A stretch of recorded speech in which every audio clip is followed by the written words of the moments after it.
Thanks so much for listening to the Creative Psychotherapist podcast. I'm your host, Raina Lombardi, and I am really excited to share this conversation with you. Um, I had the pleasure of having a conversation with Jocelyn Fitzgerald, who's a licensed marriage and family therapist and registered board certified art therapist. And we got to talk all about how she's been using different tools and worksheets that she's created in her own practice to use with clients. And she's made them available as digital downloads for purchase that are incredibly affordable, both on her website, but also using Etsy. And if this is something that you're interested in doing, or like I have all of this stuff that I've created and it's just kind of sitting around, listen to this episode and you might find some inspiration on how pretty easy it is to set up, particularly if it's a digital download versus selling an actual physical product where you have to mail off. I felt so inspired after our conversation that it's something that I'm considering doing with some of the things that I've created over the years. I just think that they're kind of, not that they're sitting around collecting dust, but like they're only getting used periodically, and they could really be getting used more fully if other people had access to them. So I hope that you enjoy the episode. The Creative Psychotherapist is the official podcast of the Creative Clinicians Corner, a practice building resource for creative psychotherapists. TCP Podcast is the cast for creative, expressive, and experiential focused psychotherapists curious to learn how to design, build, and scale a thriving private practice. Your host, Raina Lombardi, interviews successful therapists about the tools and strategies they have used to develop creative, focused practices. They also talk about the products, services, and side hustles they have developed using their knowledge and creativity to enhance their therapy practices, make a greater impact in their communities, and diversify their income streams. Welcome. Now here's your host, Raina Lombardi. Thanks so much for listening to the Creative Psychotherapist podcast. I'm your host, Raina Lombardi, and I'm very excited to welcome my next guest. Her name is Jocelyn Fitzgerald, and she's a licensed marriage and family therapist, a board certified and registered art therapist, and an EMDR consultant. Empowering youth is one of Jocelyn's greatest passions. She ran a variety of healing-centered group art projects and led guided visualizations on creativity with schools and nonprofits. One of her most transformative experiences centered around training paraprofessionals on how to use art therapy to help traumatized Eritrean youths in an Ethiopian refugee camp to recover. Amid the pandemic, to help kids find calm through mindfulness and art, she co-authored and illustrated Colorful Place, Mindful Story and Art, which is a Kindle bestseller. She has also co-edited and wrote a chapter for EMDR Creative Arts Therapies, a pioneering textbook exploring the healing power when creative art therapy and EMDR are integrated. Routledge will be releasing this text in the fall of 2022, but it is available for pre-order if you're interested. And Jocelyn is a clinical supervisor and creates art tools that teach mental health concepts. Her art tools are distributed through her Etsy shop, Colorful Therapy Tools. Thanks so much for being here, Jocelyn. Yes, thanks for having me. I'm excited to talk to you about all that you're doing. You have so many creative projects in the works. Yeah. So, I feel like a lot of art therapists are like me in that they have a lot of things they're interested in and creating and doing. So I'm so excited to share some of the things I think can help just to create different forms of revenue too. absolutely. I think that as arts therapists, we are really creative. I think that's, our drive into the field itself. And when we can say, like, hey, I can use my knowledge as a therapist to create um, things that are going to help people that go beyond that one on one time in the therapy room. It can be really rewarding for us and fulfilling to us, that like filling our creative spirit. But also, it's an opportunity for us to earn a little bit more on the passive side too, which I think helps us to, be able to adjust fees if needed for like sliding scale, or to save for maybe something special for us. Right, right. I agree. I have found this Etsy shop to be so much fun and so rewarding. And I think part of what started it was that I was creating art for my clients, and it was helping me to understand concepts better. And then it was helping me to explain it to clients. And I shared it with some therapist friends, and they were like, why don't you just post it or put it on Etsy and see what happens?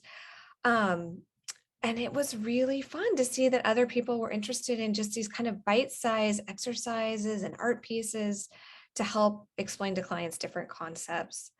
And I just think, yeah, having that other form of revenue is wonderful. Yeah, because like you said, the other thing, we're always spending money on trainings and our career, and having that extra revenue feels like just, it's much easier for me to buy a course that I might not normally think about buying, because I have that money coming in every week. I'm making money off Etsy. And once you set it up, it's that evergreen concept. So once you set it up, it's almost like done and dusted, and you can just let it be.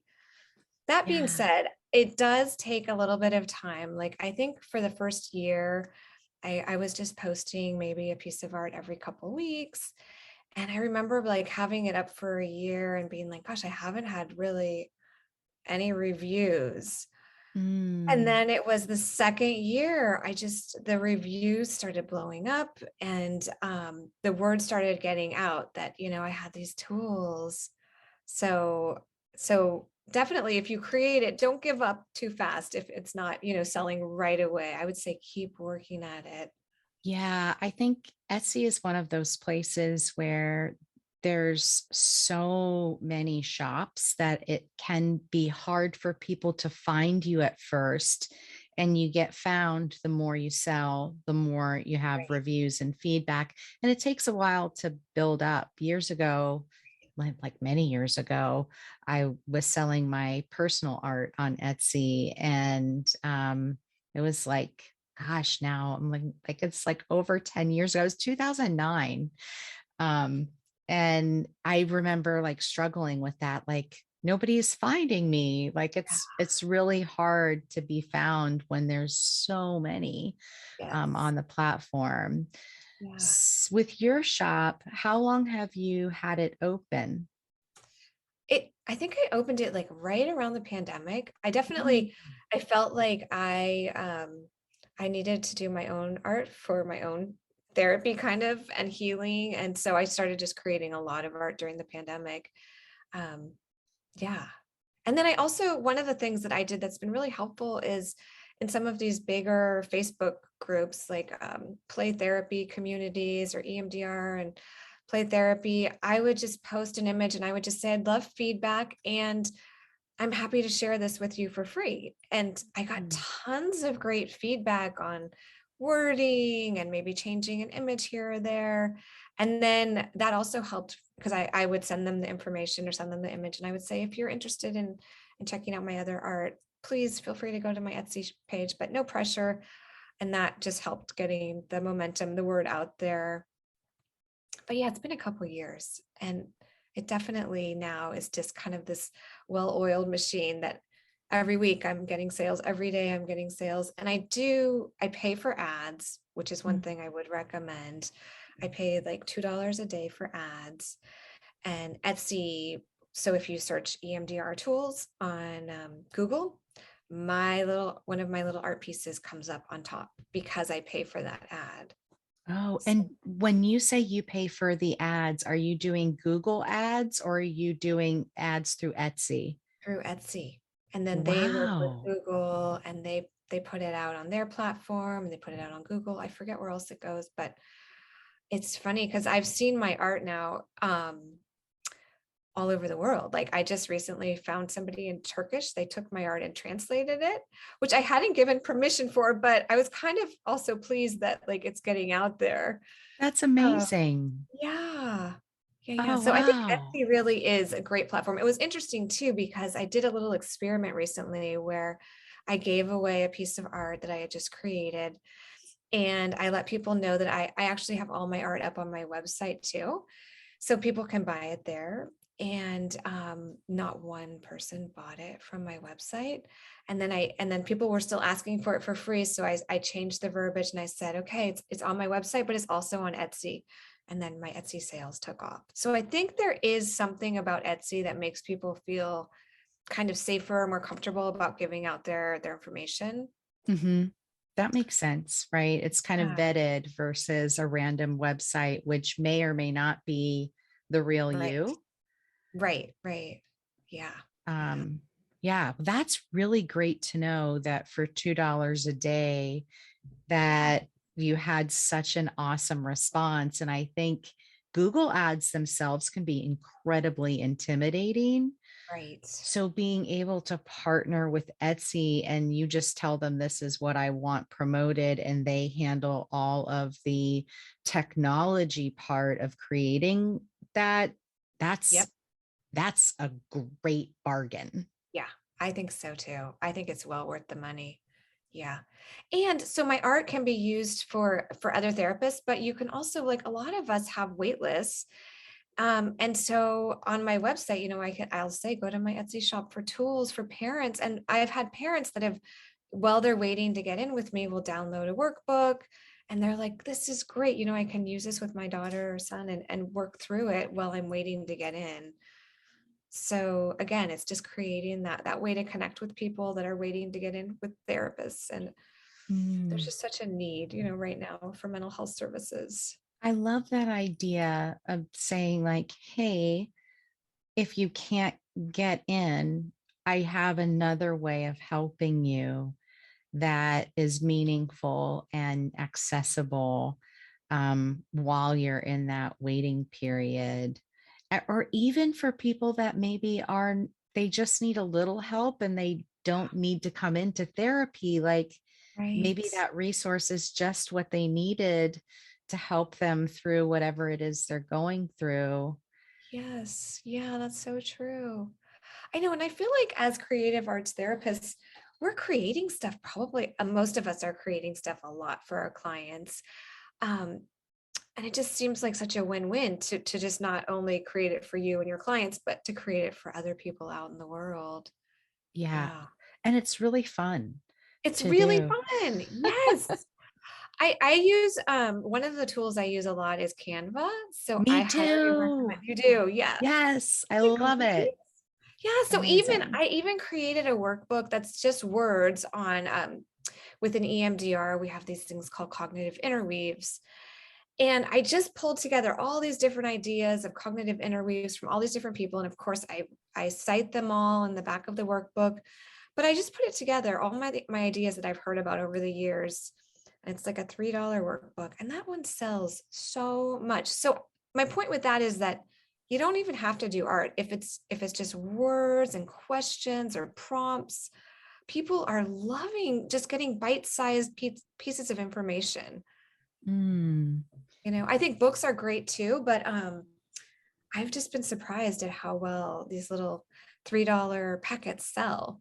It's kind of like the Bernie Sanders effect, right? Like, he built his whole campaign on $5 donations. Like, you can create a lot of revenue off these little tools. Yeah. So if you're comfortable and if you don't feel comfortable, don't do no pressure. Yeah.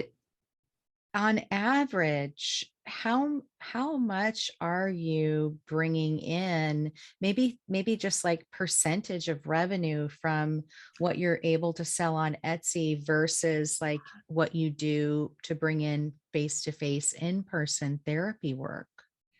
Well, it is less than what I do within my therapy, but I make Of at course. least 100 to 200 a week, and like $3 a sale, it adds up over time. That's phenomenal. Yeah. Isn't that great? That's why I'm like, Yes. we should all be doing this. It's kind of like, I think the more of us too that create, the better our businesses are going to be. Yeah. Yeah, that's enormous, right? Especially if you think of like as a private practice owner, one of the things that a lot of people have concerns about is, well, if I take time off, I'm not making any money. Right. Right. So if you have something like this that and it's value based too, right? It's not like you're just selling something just for the sake of selling. It's something that you believe in, something that you put your heart in. It's going to enhance the lives of the people that are utilizing it. And it's super accessible. It's $3, a dollar. That's Yeah. super accessible for people Yeah. to be able to generate $100 to $200 a week. Right. That's that's wonderful. Yeah, I agree. I agree. And I think there's probably even better ways of doing it than what I'm doing. Like I have created a few bundles that are more expensive, like $25. I think if you were to create more bundles, you probably could make more money than what I'm doing. And I know somebody, a colleague and friend who has an Etsy shop too, and she not only created a bundle, but she also created not a Venmo, but a video. What is it? Vimeo? Vimeo. So she created a video series to go with her packet. And I think she charges $50. So she's making great money on this Etsy package deal. Yeah. That's amazing. Right. Yeah. Yeah. This episode of the podcast is sponsored by my practice, Florida Art Therapy Services. And we provide art therapy services, mental health services, and high quality supervision for licensed folks in Florida, as well as for art therapy credentials. And we also provide uh, experiential based continuing education programming. And we provide that for licensed folks in the state of Florida, but also our continuing ed can be used to satisfy the requirements for the Art Therapy Credentials Board continuing education requirements. And we have a couple of courses that really focus on developing supervisory practice. One is a 12-hour Florida qualified supervisor training. It's a 2-day training. And we have a couple of options coming up this fall for folks. We're going to have an in-person, in-office training, which will be limited to 15 people on September 24th and 25th, 2022. And it's going to be awesome. We're going to be engaging in lots of really great experiential activities. I teach this class with Amy Strom, who's a licensed clinical social worker. And part of what we do is have you engage in creating a sand tray about your supervisory identity, and as our kind of culminating event at the end of day 2, which is always really fun. We haven't done it in person since pandemic hit, so we're really excited about that. We also have another Zoom training, also 2 days, and that's going to be October 15th and 16th, 2022. And we'll still engage in experiential activities, and we make plenty use of the breakout rooms and interactive group discussion and things. So if that sounds like something you're interested in, if you're a licensed therapist in the state of Florida, please go ahead and head over to our website, floridaarttherapyservices.com, and you can find that under the continuing education tab under 12-hour Florida qualified supervisor. And I haven't added the next date yet, but we will have a date coming up for a 6-hour supervision and art therapy training, which I hosted earlier this year, which was really wonderful. We go over theory, structure, applications, practical aspects, plus didactic and experiential based activities to really synthesize the learning that we're engaged in. And so we'll be adding another opportunity for that this fall. So if that's something that you're interested in, you can find that under the continuing education tab as well. And we have a couple of other trainings too coming up. So check that out and enjoy the rest of the podcast.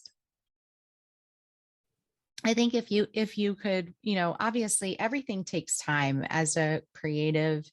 I Yeah. think that's important to always keep that in the back of your mind, that I'm doing something because I love it, because I know it's going to create some value, or at least it's creating value for me. I hope it's going to create value for others, but not with the intent of I need to earn this much, but to just have that open and let it happen over time. I think the more committed we are, um, it just starts to build up and have that like snowball effect over time. I agree. And I feel like the other thing that I have loved within this Etsy shop, I didn't realize I would love so much, is the whole psychology of marketing, which I Mm, don't think we learn a lot about in grad school to become therapists. no. And it's so much about relationship building. Like I met somebody from Iceland who wanted to translate my work. I've met people from all over the world, and that has been so fun because I think that's such a huge part of marketing, is just building relationships. Um, and then giving people more than they're expecting, and having kind of, I feel like I try to really like value my customers and make it a fun experience for them. So if somebody reaches out and asks me for something, like somebody recently asked me for one sheet that her friend had. She's like, I saw my friend's packet and I just want this one. You have a scaling thing in there. And I was like, I'm just going to send it to you for free, and like building that customer service, I think has been really fun, which I'm sure most art therapists are just excellent at doing anyways, but it's a good reminder for me about business building. And I think it just translates to all areas of our career. Yeah, I think so. There's something that I feel like is really important. And whenever I teach about like how to do a private practice, or how to build your own business, anything that has to do with entrepreneurship at all, is like really coming at it from the perspective of first be of service. If that's like what is important, if being of service is important, that is what will allow you to grow and make an impact, and generate referrals, because people want to refer to people that they feel like are going to show up and they're going to Right, be there and provide that support. right, um, and that is an important part of the marketing piece. It doesn't have to be like gross salesy stuff. right. I know, it's so true. And I think sometimes I err on the other end of like, I'll just give it all away for free. Like that one packet that I charged $25 for, I really struggled with putting that price tag on it. And I finally was like, Jocelyn, people don't have to buy this, right? Like you can just Mm-mm. put it out there and see what happens. And then people did buy it. And I was like, oh, okay.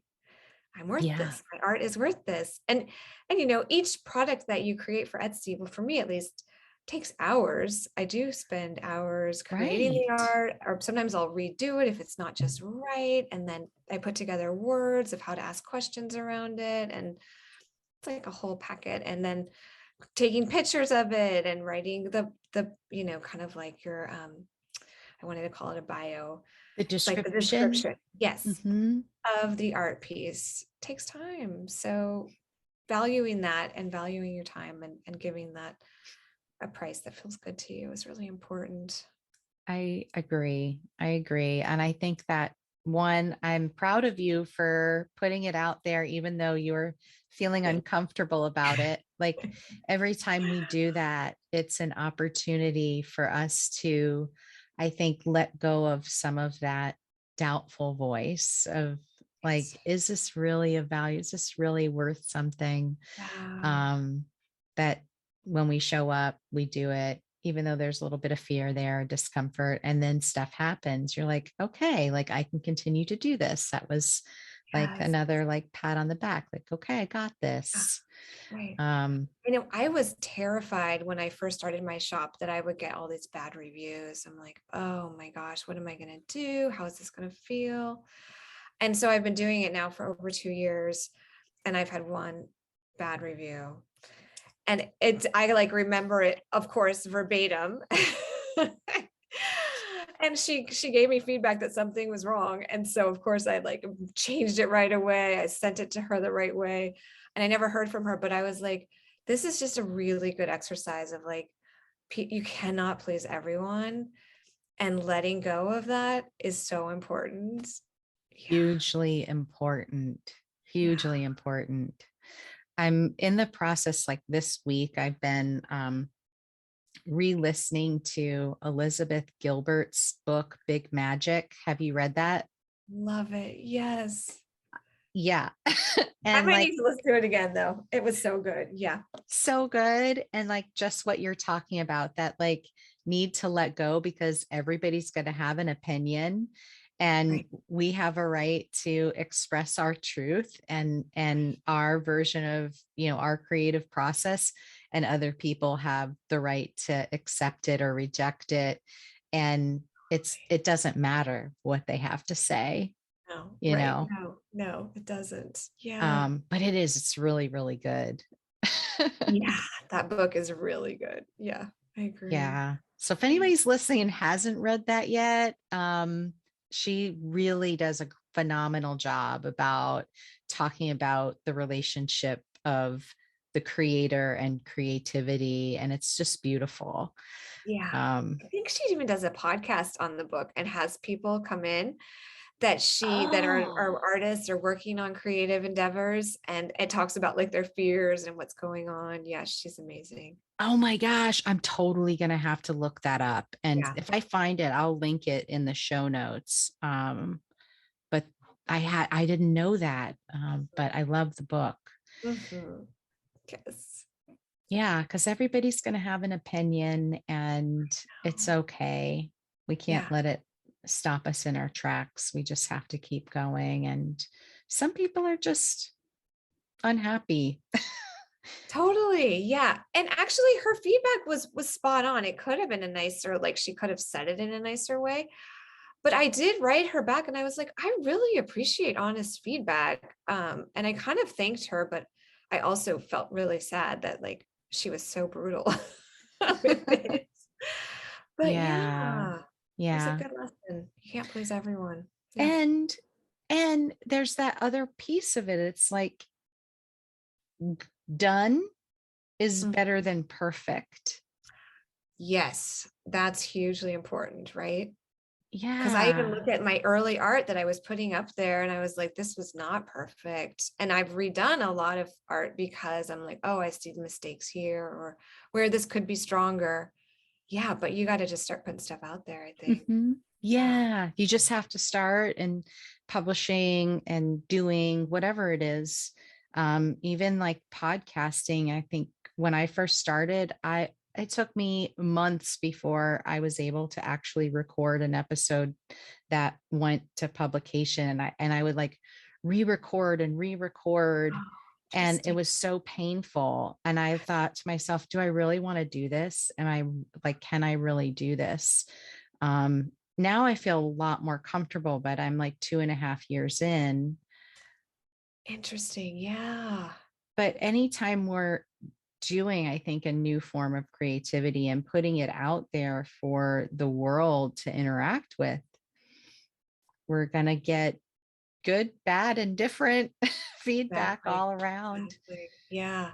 Yeah. Yeah. But Yeah. It's a good exercise in mindfulness of like, okay, I feel this, I'm noticing it, and then I'm just going to let it go.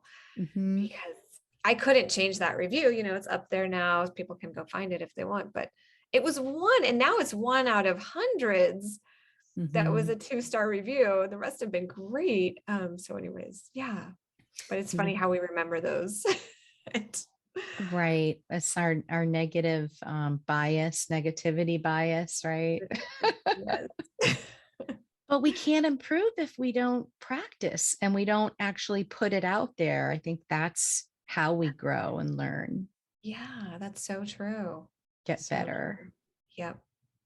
So are all of your the work that you sell on Etsy, are they all digital products or do you sell like actual copies of your originals too? So far, it's just been all digital. I had somebody once email me and they're like, I don't really know how to work this downloading thing. So I did print it out and I just sent it to her. But other than that, it's been all digital downloads. Yeah. And how do you do that through Etsy as a digital download? Do you use a third party integration for that?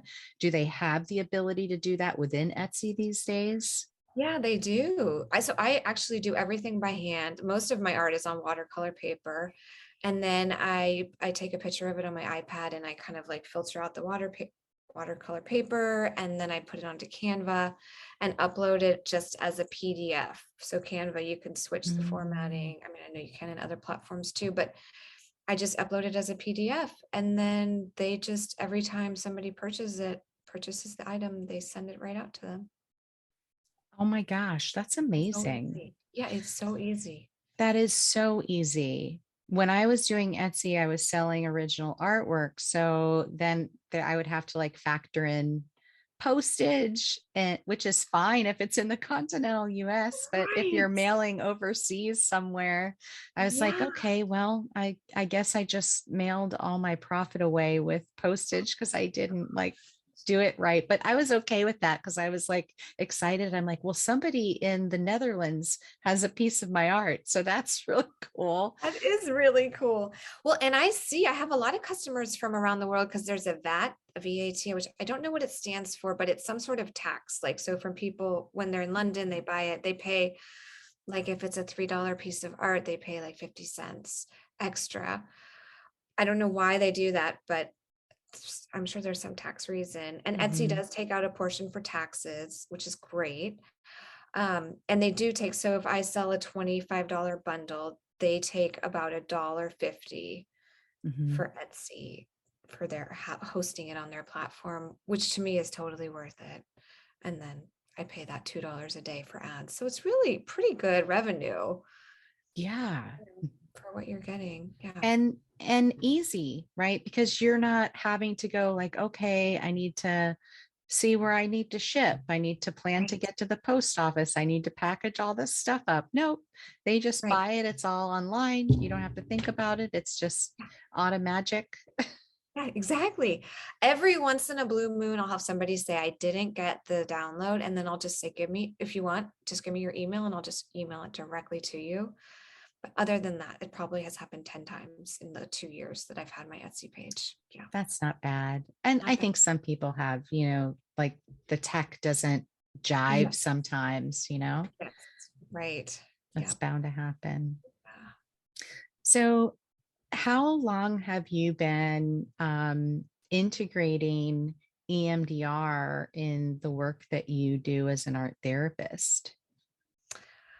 Well, I think since I learned EMDR, because I just feel like I see things through such an art lens, and I love like the whole, when I first learned EMDR, they called it safe place, and I know now it's like safe state. But then I was having people draw it or create it, and the container, we were making containers. So as long as I've been doing EMDR, I've felt like they just really go well together. Hmm. And they create more, I think it's more accessible for certain people, like my teen clients, to Mm. have the visual there to create art around what they're feeling. And then to do the tapping or the eye movements to process through the trauma. I just feel like it's a beautiful marriage of two things that I've really loved. So it's been really fun to create this book with these women. Mm.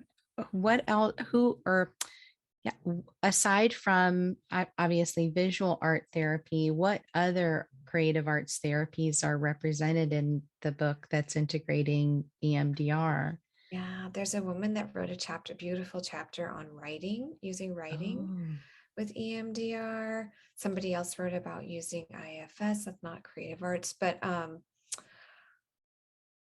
oh, somebody is doing a chapter on using body and movement, and like a yoga with EMDR.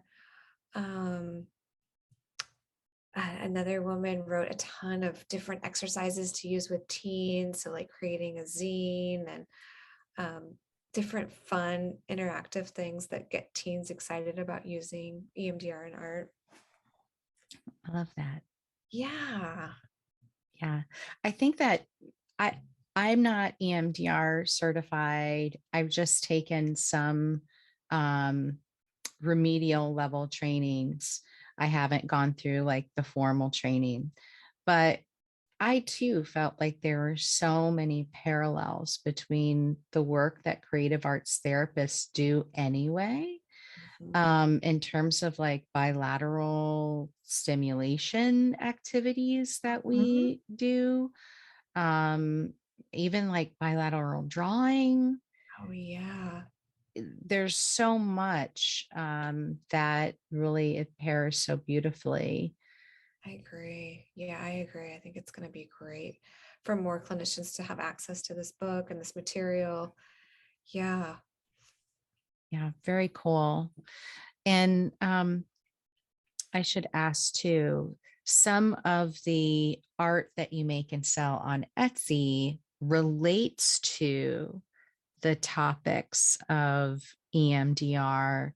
Can you share a little bit about, Um, maybe share a few examples sure. of some of the illustrations that you've created, which they're beautiful teaching tools? Thank you. Yeah. Some of the things that drove me crazy about EMDR in the very beginning stages of learning were, well, one, I felt like there were so many acronyms, right? It was like alphabet soup in the beginning. And then there was these two scaling questions that were completely opposite that every EMDR clinician asked that I felt like was confusing for me. And then I also felt like it was confusing for my clients. Um, I think part of why I like creating these teaching tools is because I don't think I'm the best student. And so I think it makes me a good teacher because I really want my clients to understand these concepts. So one of the questions we ask is the validity of cognitions. It's 1 to 7. 7 is completely true, 1 is completely false. And so for that, I created an art piece that was a sunflower. It starts out with the seed as 1, and then it just shows its growth pattern up to 7, which is the full blooming sunflower. To talk about how, the scaling for that. And people really appreciated seeing that art because then 2 questions later, we ask for the subjective units of distress, or what we call the SUDS, another acronym. And that's 0 to 10. And 0 is neutral, is no disturbance at all. And 10 is like the most disturbing you could ever imagine. So you have 2 kind of back to back opposite questions there. And for that, I created a scene from 0. It's just like it's the ocean, and there's a little whale in the ocean.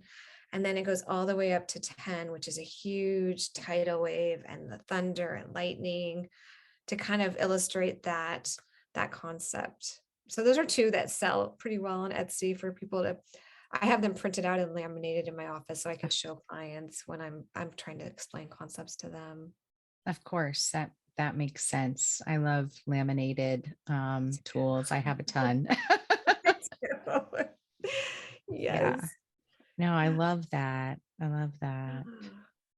Yeah. Um, I think that is really helpful because when when we're asking these questions, we understand them fully, but that might be the first time that the client is being asked to think about it in that way.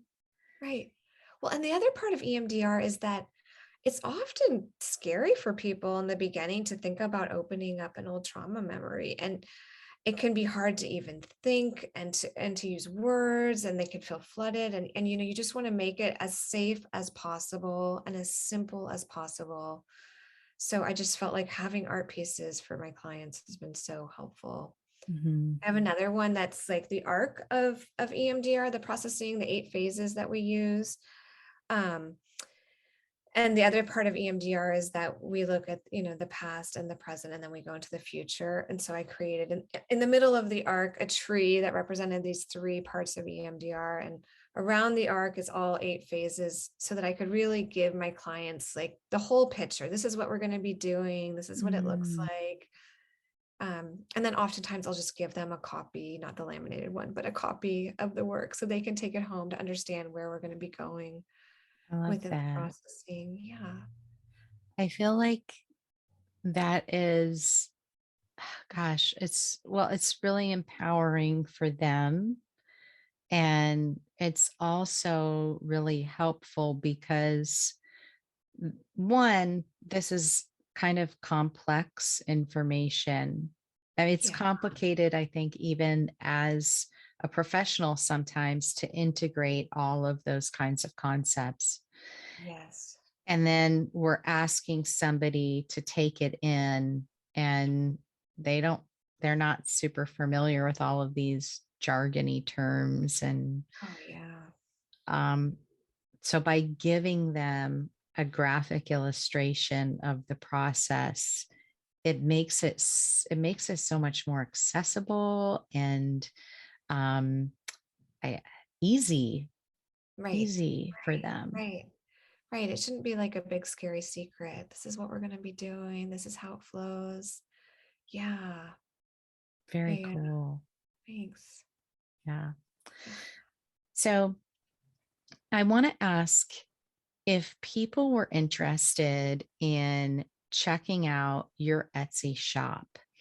Do you know the URL for that so that we can send them directly there to check out all of your really beautiful tools? Oh, yeah. Thank you. If I think if you just type in colorful therapy tools, it will come up. Okay, in Etsy when you go there. Mhm. All right. And if people wanted to pre-order your book, Yeah. which I know in the beginning we talked about it, and you said it's probably going to be, November-ish, so sometime in the fall. Where can they do that? Where would be the best place to do that? Well, I know it's up on Amazon for pre-order. Um, and I'm pretty sure it's also on Routledge's website if they want to go there. Okay. Yeah. All right. And where can they find you personally? Like, where's your website? It's just my name. Yeah. JocelynFitzgerald.com. Okay.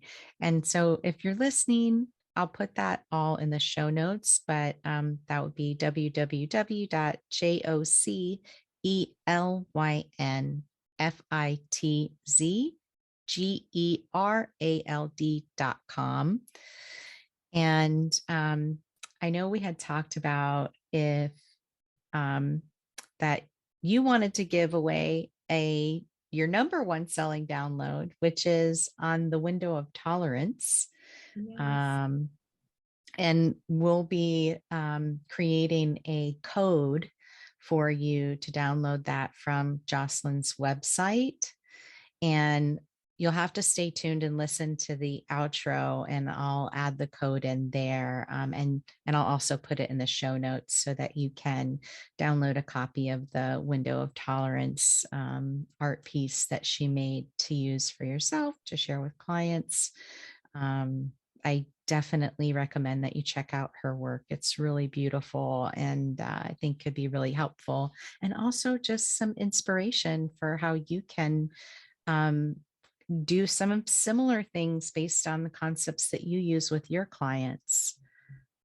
Yes. And I'm happy to help anyone, or if anyone has questions, feel free to reach out. I would love to help other therapists set up their Etsy page.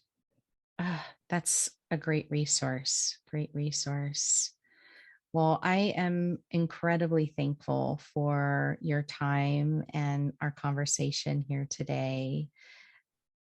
So Thank thank you so you. much for having me. It was so much fun talking to you.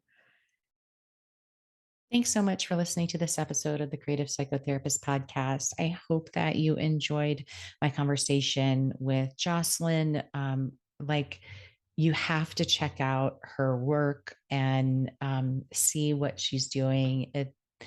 The the downloads are beautiful. The artwork that she's created is beautiful, and there's there's like books, there's SUD scales, there's,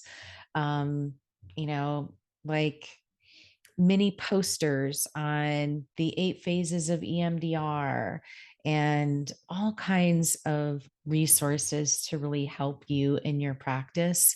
And you can find them at her website, Jocelyn Fitzgerald, which is JOCELNFITZGERALD.com/shop.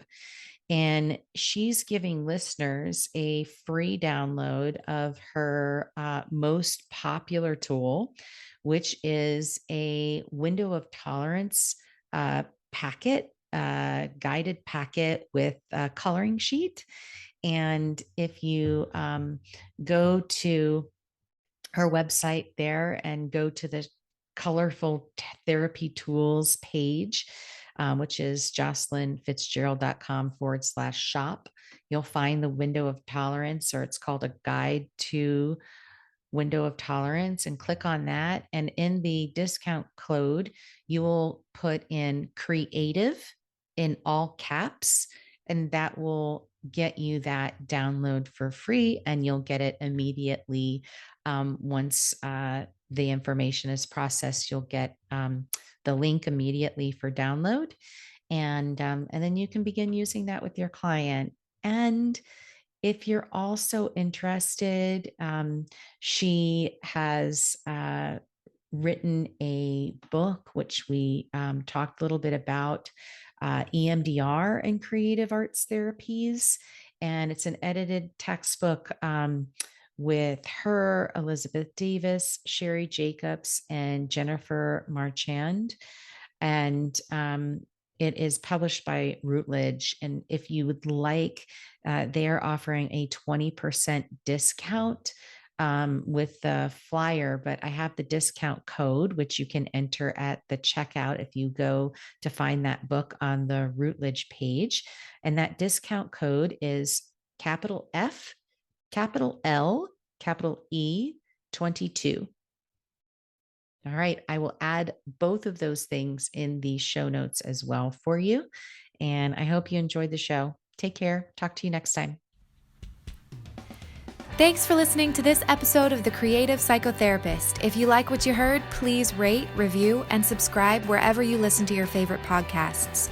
For show notes, downloads, and additional resources, head over to the website at www.creativeclinicianscorner.com.